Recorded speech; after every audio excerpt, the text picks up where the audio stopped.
Hey everyone. Welcome to another science video. Yeah. My name is Marty. This is my friend and associate James, and we're here to talk to you about fun stuff. And we're going to talk about making some fun stuff. So if you want to get a pencil and a paper or a pen and paper, you might want to write some of the things down that we're going to be talking about. So first we're going to be talking about, I have this book from Heron called The Five Senses. Is this on free download? I don't think this is one of the free downloads, but this is definitely available for sale on heronbooks.com. And it's not expensive, and it's a fun book, and it has lots of great pictures on it. So today we're going to be talking about the five senses, and I have five senses right here, and we could. Oh, you sure? Oh, Jake, I guess these are not the five senses Right. We're going to be talking about. There's another kind of five senses, the sense of smell. There you go. Or the sense of taste. Can you think of some other senses? All right. Let's go to the Q&A box and say hello to a bunch of people that are tuning in. Hello to everyone. Welcome. Kanan and Alette and Isis and Lily and Hartley and everyone else that said hi in there. I'm just going to read these first couple of pages because they give you an idea of some of the senses. Have you ever gone camping and smelled the smoke of the fire while you watch the orange flames flickers, move about like that? Have you heard the crackling of the wood as it burned? Sometimes the wood pops too. Yeah. When the sap in the wood gets hot. Maybe you feel the warmth of the fire or a squishy roasted marshmallow with your fingers before popping it into your mouth and tasting its sweetness. That's what we're talking about with the five senses. We're talking about the sense of touch, the sense of taste, the sense of smell, sight, and hearing. And the sense of marshmallows. And the sense of marshmallows. Yes. Okay. All right. Wow, the Q&A box blew up with a bunch of people giving the five senses. Thank you to everyone. Milo, I understand that we were a little bit glitchy on your end for a bit. I hope that smooths out for you. And anyone else who has any kind of glitchy, or if it gets kind of lagging at all and you can't see or hear us perfectly, just hang with us and the internet connection should fix again shortly. Okay. So senses are how we experience the world. And so you can feel if something is hot or smooth or rough or sharp. These are all, or hard. These are all some of the things we can feel with the sense of touch, okay? Our senses tell us how something smells and tastes. And those two things go together quite a bit. I've heard, and I know for a fact that when I cook, when I spend a lot of time cooking, I'm not hungry. It's like my senses, the sense of smell took in all of these foods and I don't feel like eating. And I've heard other people say that too. Anyway, sometimes you can smell a steak or smell something and that really gets you in the mood to eat it. But if you're around it too much, not so much. Let's see what I have next. If I can get this page out. Let's pop up the picture of the ear, James. Okay. Here is the ear. It doesn't look anything like my ear. Well, the outside part does. Uh-huh. Oh, part, yeah. All the way I on the recognize left. that bit. The other part is called the auditory, that means hearing, canal. And a canal is like a place, like a tube or a little river. So that's that little space between the outside ear and the eardrum. And it's a thin piece of, the drum is a thin piece of skin that covers the end of the canal. And then there are three bones there called hammer, stirrup, and anvil. Now you might wonder, what is an hammer, stirrup, and anvil? So let's pop to the next picture because I have a picture. There we go. Oh, that makes sense. Okay. There's a hammer. So all this is in my ear? It wouldn't fit in your ear. No. That's what I thought. Something like a hammer because it hits against something else. The anvil is what blacksmiths used to use when they're taking a horseshoe and bending it. First they heat up the horseshoe, and then they put it on the anvil, and they take the hammer and they bang it, and they get it into the shape that they want to. So that's the anvil. And then there's a stirrup. So these, I guess, are terms from blacksmithing. I guess so. I think the guy who is doing like ear research or whatever must have really liked this stuff. Maybe he was a blacksmith, or his dad was a blacksmith, and he says, you know, these are terms that people will be able to understand. I'm not going to call it the who's a flute. I'm going to call it the hammer. Okay, well, let's go back to that picture of the ear. There it is. So what happens is this sound is actually, we're going to be talking mainly about sound today. And sound is a vibration. So I have here a tuning fork. This, I don't know if they still use this for tuning pianos and that sort of thing.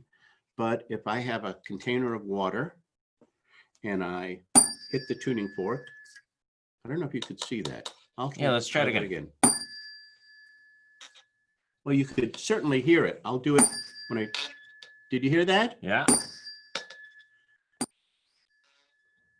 Like what buzzing? Yeah, it's that buzzing. So it's that moving back and forth that causes a vibration in the air. As a matter of fact, if you have a tuning fork or something that'll make noise and you hit it against something, you put it.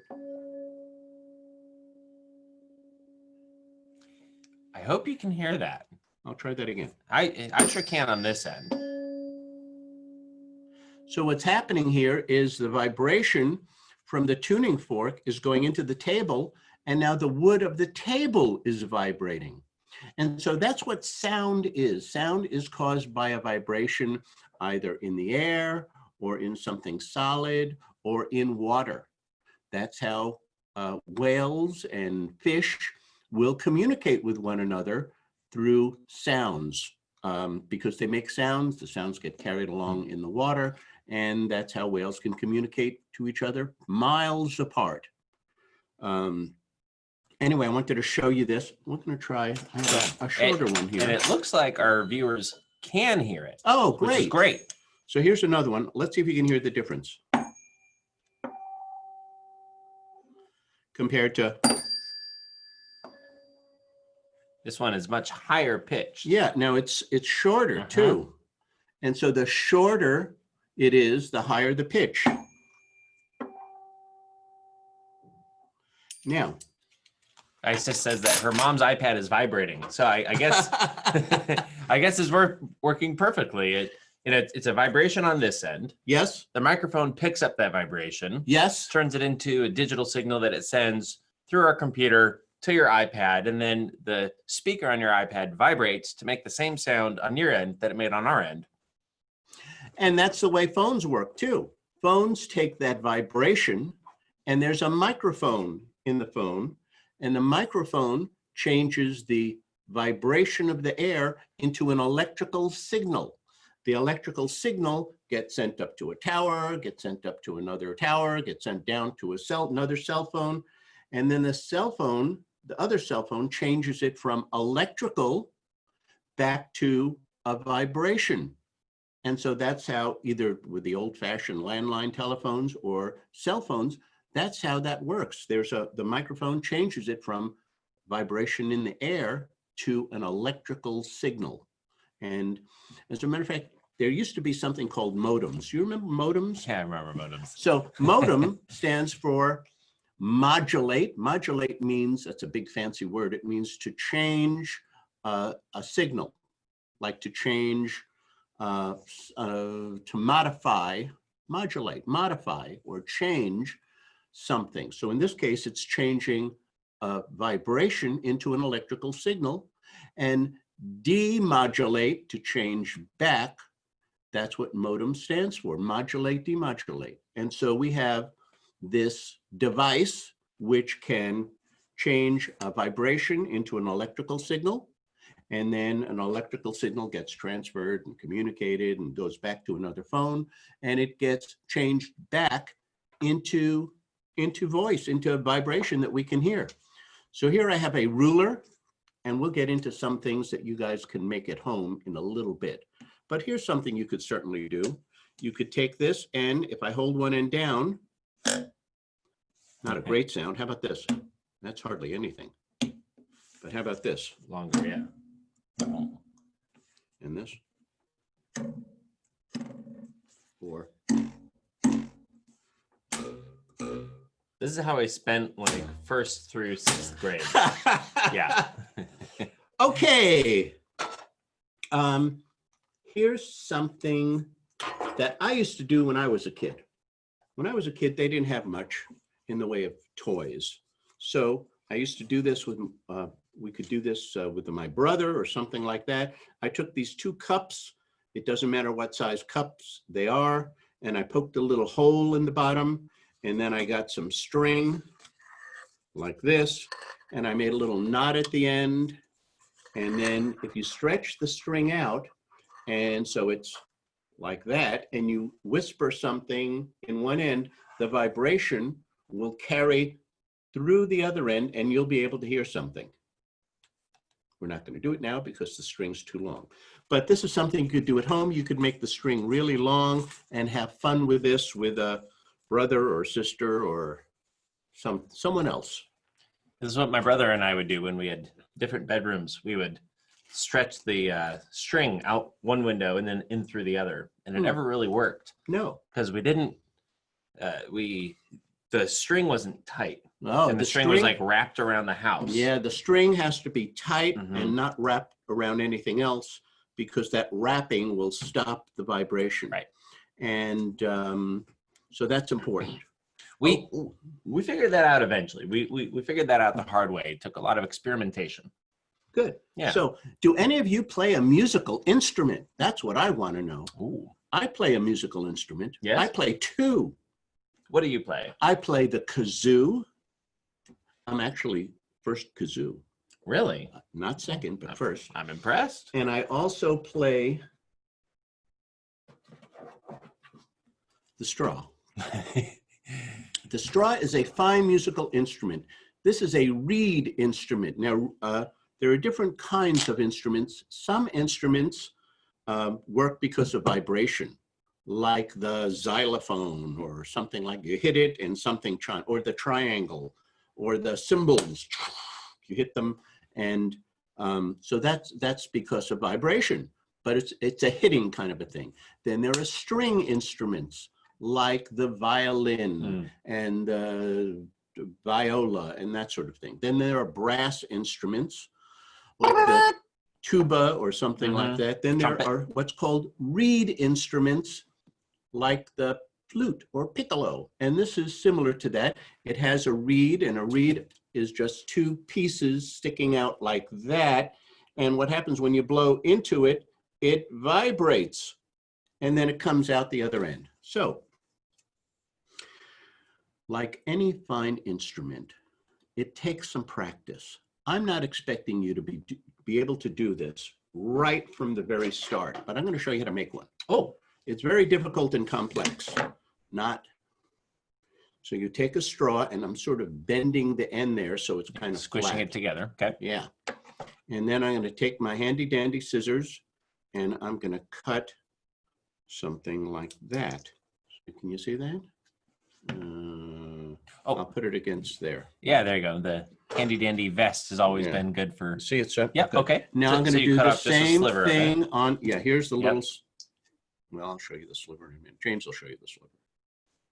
And now I'm going to cut this other side about the same way.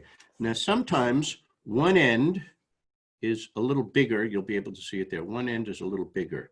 I don't want that to happen. I want them to be about the same size. So I'm going to trim this off a little bit. So now I have something like this. Okay, that's what it looks like, or like that. Okay, and now I'm going to take it, hold it about here, and put my lips on it. When I do, it's going to get a little closer. Okay. And then I'm going to blow into it, and this is going to vibrate. Now, you might have to move it back and forth in your mouth a little to find just the right spot.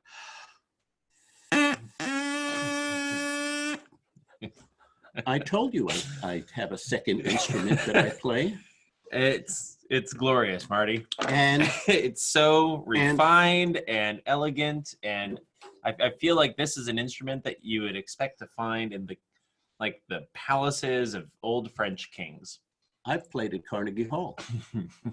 So this one's for you. Okay. You could practice. Now, sometimes it'll take a while. You have to hold it about there and put your lips on it. And sometimes you have to bite a little bit. James is going to spend the next half hour trying. Oh, hey!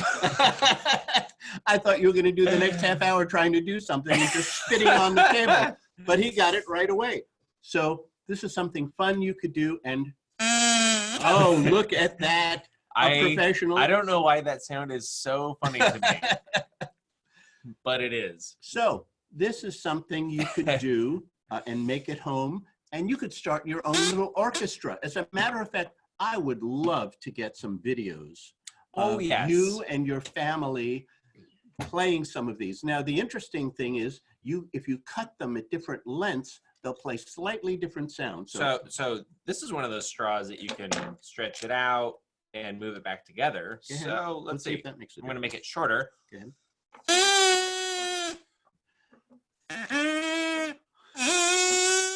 But you could also do this with your handy dandy scissor.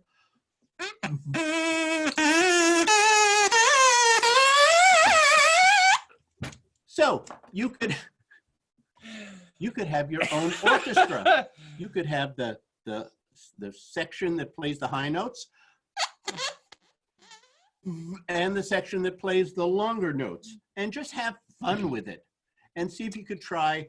There are different size straws. You could try a bigger straw and a narrower straw, and let me know which one works best. I'd love to hear from you. As you can see, science is a very serious subject. It is. We're being very serious today. You never want to take it lightly. You never want to laugh at it, because you never know when a science teacher is going to attack you with a reed instrument that you can't play all of a sudden.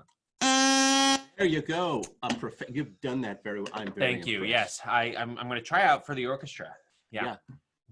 Coming for your spot. Simon and Garfunkel, look out, move over. We're ready to go. Watch out, Billie Eilish. We're coming. Yeah. Okay, so Sarah plays the piano. Violet plays the piano. So does Alette.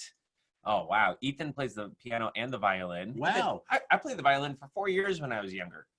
Keep it up. If you haven't stopped, keep going. I stopped, and I wish I hadn't.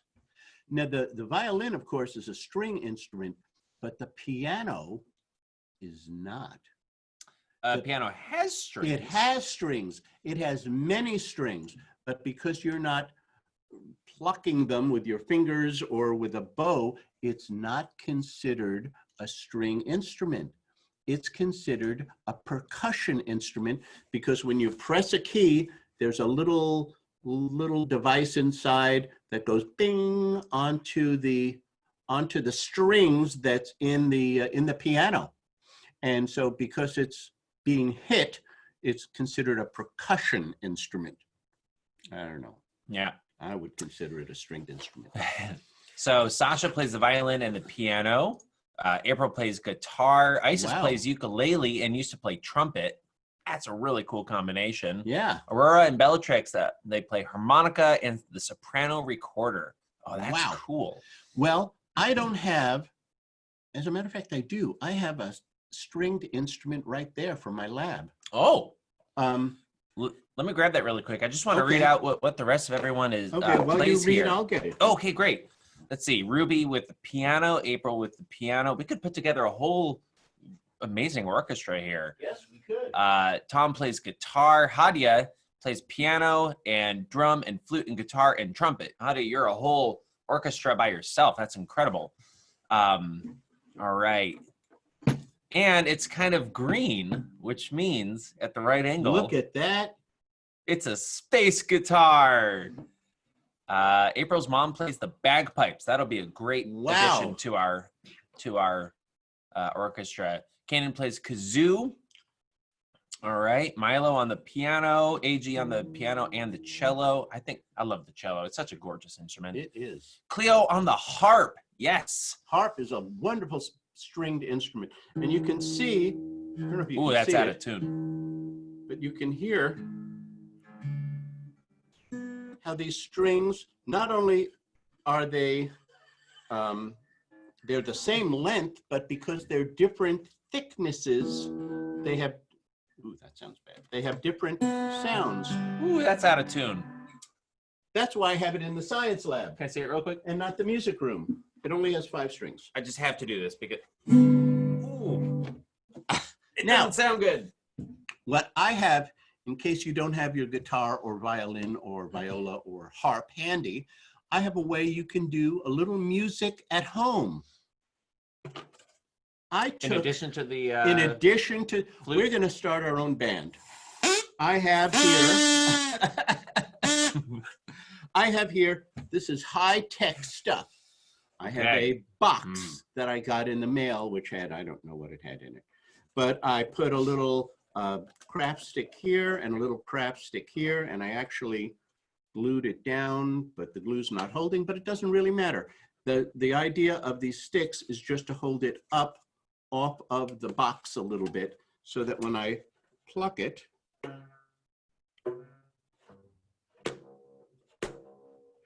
it can vibrate. And I made this hole in it like you have in a guitar. And why the hole? Well, why the hole? Well, the vibration goes in here and that amplifies the vibration. Makes it bigger? And it makes it bigger too. Right. So this is something you could fool around with if you have different size rubber bands. You can see here the rubber bands are each a different size. And I might have them not in the right order because it looks like that's a little thicker. Let's hear. Compared to. Anyway, you could have fun with this if you want. And if you have a little brother or sister, you could give this to them and let them practice and get them interested in music too. Okay. Sarah says, I hope this is being recorded because I got to show my friend this video. I hope it's not being recorded so that no one has a record of me play. Actually, this is incredible. And it is being recorded. And if you go to Delphine's YouTube channel, all of these webinars are being recorded. Really? And yes, all of them. And all of them, like all 6 weeks of them that we've done.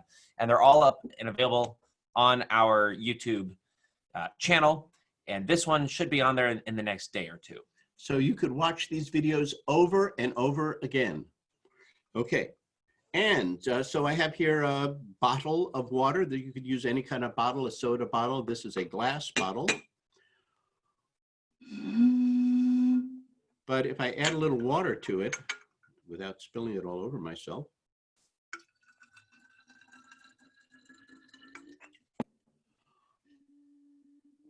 it's a higher pitch. It's a higher pitch. And why do you suppose it's a higher pitch? You guys are musical. Why do you suppose it's a higher pitch when I add more and more water? Why is that? I mean, I know why, but I'd like to get your response. What do you suppose that is? I'll read them out as they come into the Q&A section. Aurora and Bellatrix described that instrument as a lap harp. Your rubber band. Oh, really? Guitar, a lap harp. I like that. Okay. Yep. Okay. Madeline and Liam said they play the bottle. Yes, good. Me too. Cleo says there's less space for the air. Right. That means what's happening here when I blow into it is the air in here is vibrating. And the more water I pour in, the less air there is to vibrate. And so it makes a different sound. Yeah. Yeah. Cleo was just the first one to answer that. We had at least a dozen responses come in, all saying that. Good job, guys. I guess we have excellent viewers. That's 3 instruments I play. Well, see, I can play the straw, I can play the kazoo, I can play the bottle, and here's the 4th. I can play the wine or water goblet. So this is not, this also works on vibration. All of these things work on vibration. But if I hold the bottom there and I rub this a little bit, you can see it's. There we go. So I remember as a teenager, somebody was getting married or, something like that. There was this big party. They had wine goblets there And we would take this at the teenage table and do this just to annoy everyone. And it worked great. People got annoyed when we did this because there would be all different sounds, because there would be all different amounts of water in the glass. And people would be trying to have a polite conversation, and they'd have this noise. And they'd have you in the and background. They'd give us dirty looks, and we would have accomplished our job of annoying the grown-ups. Yep. So this is something you could do. You could practice this at home. You really could make your own band with all of these things. Thirsty? No, thanks. Okay. Sasha said that we did this experiment in another video. Absolutely correct. We did.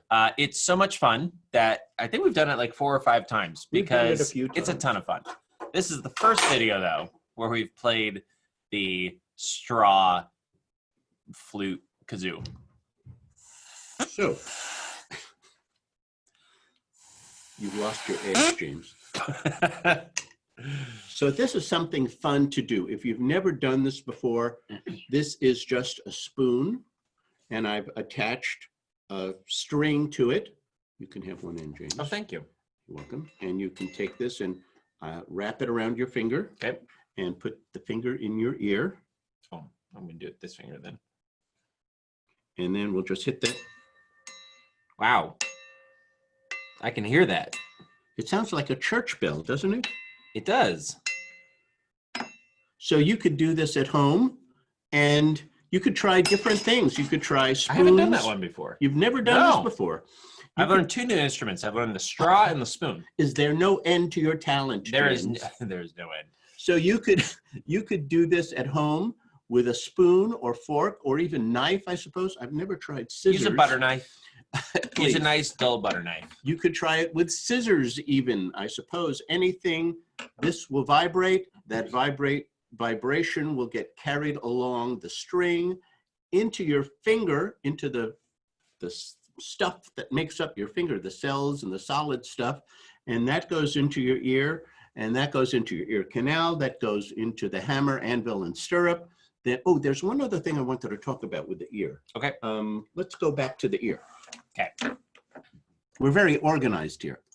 Extremely organized. So here, there's these things in the ear called the semicircular canal. So a semi means half or part, more precisely half.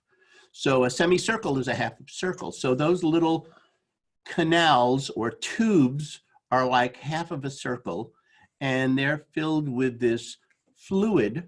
And what the fluid does, it helps you keep your balance. There's a fluid in there, or a liquid in there. A fluid is actually anything that flows.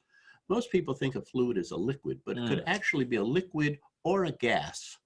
In this case, it's a liquidy kind of material that flows, and it helps you keep your balance. And if you go on a spin around, or if you go on one of these rides that spin you around really fast, and then you get off and you're a little dizzy, it's because even though you're not spinning, that liquid in your semicircular canal is still moving around, and that's why you're feeling dizzy, because that liquid is still moving around. And there are tiny hairs inside the semicircular canal, and these hairs translate the movement of the liquid into nerve messages into your brain. And your brain can tell your body how to stay balanced and how to stop spinning. And sometimes that's why when you're feeling dizzy, you try and hold your head to try and calm down these liquids that are spinning around in your semicircular canal. And I wonder, is that why, so let's say I spin around 5 times. Yes. And I'm feeling a little dizzy. If I spin the other way, it seems to help. Really? Yeah. Is that just kind of in my own mind that that's happening, or is it kind of trying to balance that spin of the water in there? I don't know. I've never tried it. Well, I'm going to do an experiment after this. I'm going to just, if you come into our webinar studio here and you see me just spinning around, it's because I'm doing an experiment. Okay. Yeah. I have an interesting fact that some of you might not know. And that is, let's bring up this picture over here. I know what this is. That is an elephant. I knew it. I knew it. James, I'm going to put a star next to your name. So why do I have a picture of the elephant? Well, they do have unusually large ears. Do you know there are actually two kinds of elephants? There are elephants with large ears, and there are elephants with smaller ears. And the larger ears are the African elephants. I've been doing too much chemistry. And the smaller ears. I was going to let it go. The smaller ears are the Asian elephants. And elephants use their ears for more than just hearing. They use them for signaling when they're upset. You know, they can, look out, buddy, I'm about to attack. Or for cooling off. There are lots of blood vessels in their ears, and they use that if it's a hot day. It's hot in Africa. And so they have these big ears, and that helps their blood lose some of the heat and cools down their body. What a good design. It is. Yeah. But the other thing that is amazing about elephants is they can hear sounds through their feet. I can't do that. I don't think I can hear sounds through my feet. Now, I've heard you can taste things from your feet. What? Have you heard this? No, I haven't tasted it either. A student did an experiment where they read about it and they said, I don't know if that's true. So they took their shoes and socks off. Their feet were clean, and they put, I think, garlic on their feet, like not the top part, but the underside here, like near their toes, and they could taste it. Okay, so if you come into the webinar studio after this and I'm spinning in a circle, standing on garlic with no shoes on, it's because I'm doing an experiment. You'll know why. This experiment is getting more and more complex as we go on. Isis, I wanted to just reply to you real quick. Isis is worried about the baby elephant's eye. She asked what happened to the eye. I'm pretty sure that's just mud there. Yeah, that's just mud. Mm-hmm. Yeah. Or it could be that the elephant was recently in water. Mm-hmm. And he's prancing around. It's just drying off. Yeah. Yep. If you could send me a video of you doing that with the garlic and the barefoot and the spinning around. Oh, there's no way I'm recording that. Yeah. Okay. There's one other thing I wanted to talk through your feet about. Never heard that, huh? Nope. Brand new information to me. So you guys could try this at home and let me know what you think. Okay. Now, just check with your parents first. I don't mean the spinning around. I mean like, the garlic. Don't just grab a casserole from the fridge and just start stepping on it. Make sure your mom is not going to be happy. And you don't want to get something like a carrot that doesn't have that much of a. I mean, start with something like a peeled clove of garlic that you cut in half, or an onion or something with a strong taste. Then you can move on and do an experiment and try the subtler, not as strong kinds of flavors, and see what happens with you. I was astounded and amazed and surprised to find out that it worked with the student. He did a science fair project on it. Did you do it? I did not. Okay. Okay, so there's a range of vibrations. Ooh, here's my ruler. So I wanted to show you this. So if this is our ruler and it swings back and forth once a second, scientists call that 1 hertz. Like, do it until it hurts. No, I think it's named after a guy whose last name was H-U-R-T-Z. H-E-R-T-Z. Ivan Hertz. It wasn't Ivan, though. So, yeah, so it goes back and so if it goes back and forth twice in a second, that's 2 hertz. If it goes back and forth many times, 60 times in a second, that's 60 hertz. So I wanted to tell you that because of this next slide we're going to bring up about frequency. So the frequency of hearing of different animals is measured in hertz. That's what the HZ is an abbreviation for. Okay. H-E-R-T-Z is hertz, the full spelling, but scientists are lazy, so they just call it capital HZ. and figured you know what it is. So for humans, we can hear sounds, especially when you're young and not old like me, between 20 hertz and 20,000 hertz. So That's incredible. isn't that incredible? That's such a wide range. That is. We have very good hearing. Now, of course, instruments can pick up other vibrations that we can't hear. Okay, so we have instruments, but if you have an elephant can hear things at 5 hertz. 5 hertz all the way to 20. So it doesn't quite have the range that we do, but if you'll notice at the very top, it says 0 and 10 and 100 and 1,000. So there are each line, each vertical line is multiplied by 10. Okay. So it's not like, 10, 20, 30, 40. It's 10, 100, 1,000, 10,000. Okay. Because if we had to show you 20 to 20,000 hertz, we might not have. I would just be scrolling next slide, next slide, next We'd be slide all day. Yeah, we'd be all day. Yeah. So we're showing you this, but I just wanted to show you this because I thought it was interesting. Sometimes you might have heard about a dog whistle, and you take the dog whistle and you blow it, and people don't hear anything, but dogs come running. Anything. Well, Yeah. look, dogs can hear up to 45,000 vibrations per minute, or 45,000 hertz, and cats can hear 65,000. So, and look at a mouse. A mouse can hear 100,000 vibrations per minute. Wow. And whales, well, it makes sense, whale, because they're in water and they can communicate for miles and miles based on the vibration of the water. Yeah, and water carries vibrations better than air. It does. Yeah. As a matter of fact, solids carry vibration better.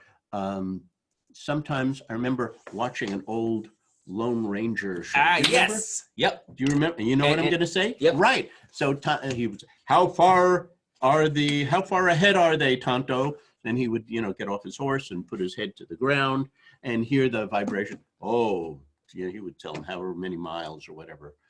But yep, there's 12 of them. They're heading north. They're 60 miles away.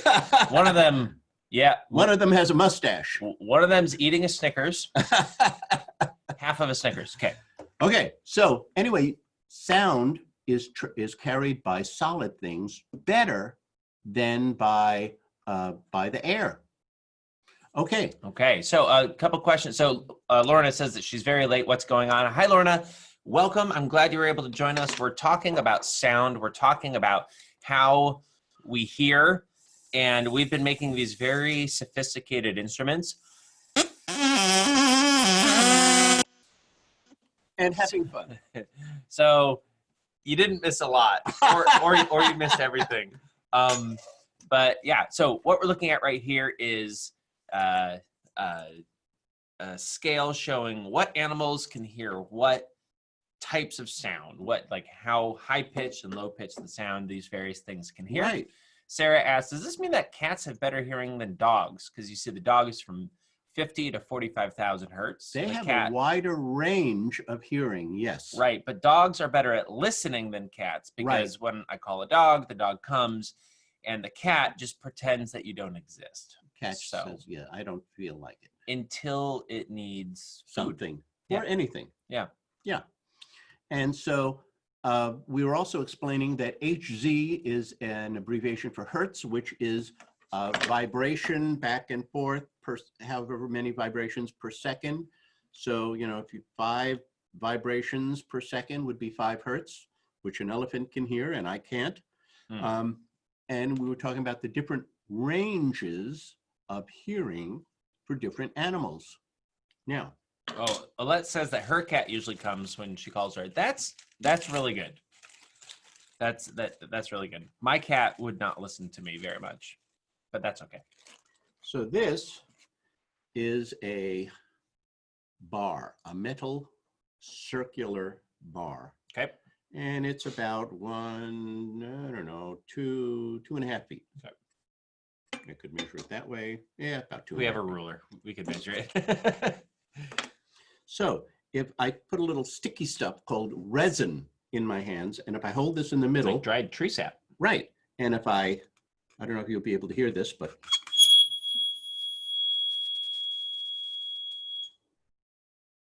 I really hope that came through. It's a super high-pitched ringing sound. were you able to hear that?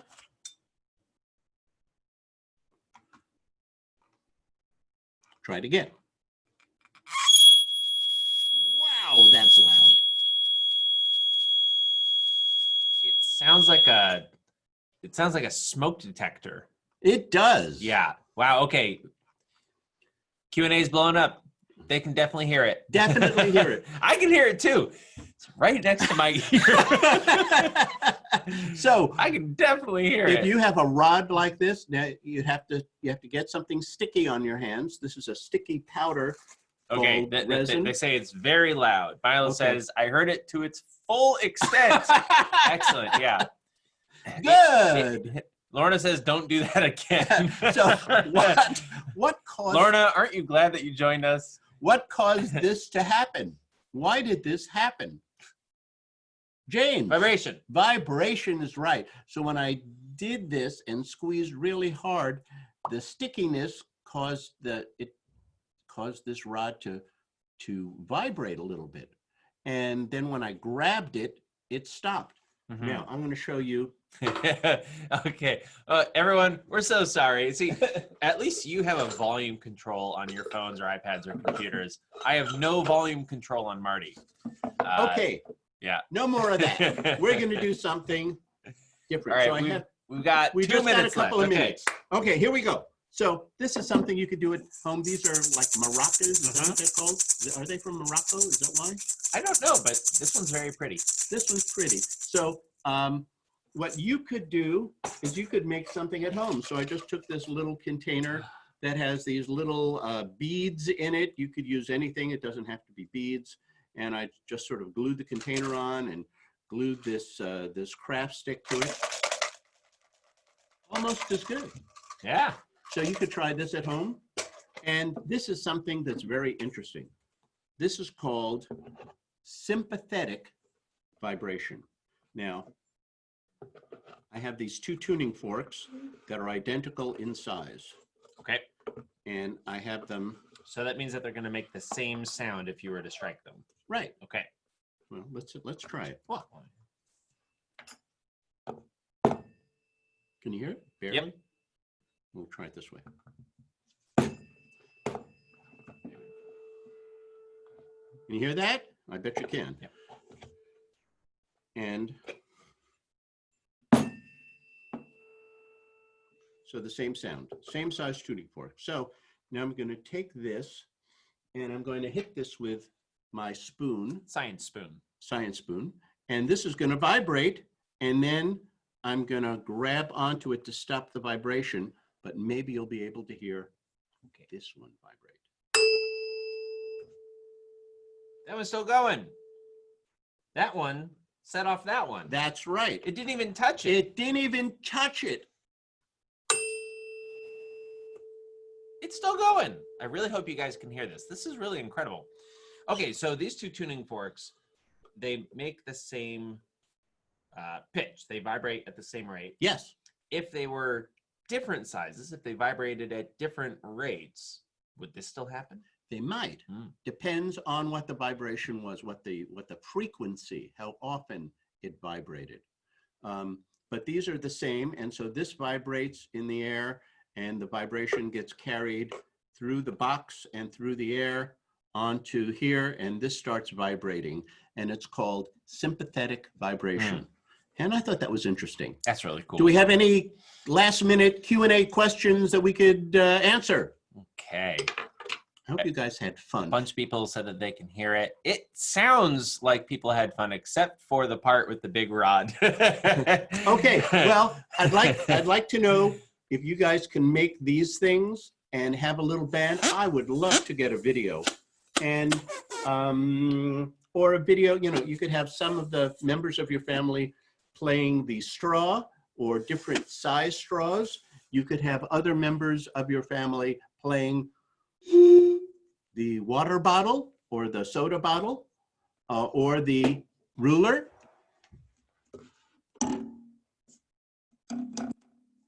Sounds like a bass, doesn't it? Oh, it does. Yeah. Or the spoon, although the spoon is really an instrument for one person. So for those of you that might have missed it, this is actually my favorite one because it sounds like church bells. So I just have the string around here and I attach it and I wrap it around, and you can put it in your ear like that and bang it against the table. And it really sounds like a church bell. Didn't it sound like a church bell? Definitely, yeah. So right up the street from where I lived, there was a church just 1 block away, and it reminded me of that. Well, great. Yeah, so I hope you had fun. Yeah. I hope you learned something about the senses and how we use them in everyday life. We use them all the time. It tells us, hey, there's danger here, or hey, there's the ice cream man coming, or whatever it is. We use our senses all the time. So before you do your iconic sign off, yes, go ahead. I'll just wrap up the last 2 things out of the Q&A. Yes. So Alette says she liked the big rod, and Lorna said the high pitch rod was horrible. So both of you are correct. Okay. Thank you to everyone saying thank you. Sarah says, I'm going to annoy my sisters so much with this knowledge. That's nice. That's what sisters do. I'm going to annoy my kids with this. Oh. I have a 12-year-old and a 10-year-old, and I'm finally going to get my revenge. Yeah, be careful because they were in my lower school class and they know how to play that too. Oh no, you've armed them with knowledge. Lorna asked really quick, how do you make the whistle thing? You take a straw, just like a normal plastic straw, and then you just cut off a little bit there and a little bit at an there, angle at an angle here. So you kind of get, and then you turn it around like at an a angle here. So V. it's a V shape, but you want to, so it takes a little practice. It took James all of 2 seconds to figure out how to do it. Oh, and if she didn't hear that, if she wasn't here earlier when we showed her that, let's do it. We're over time. Do it again.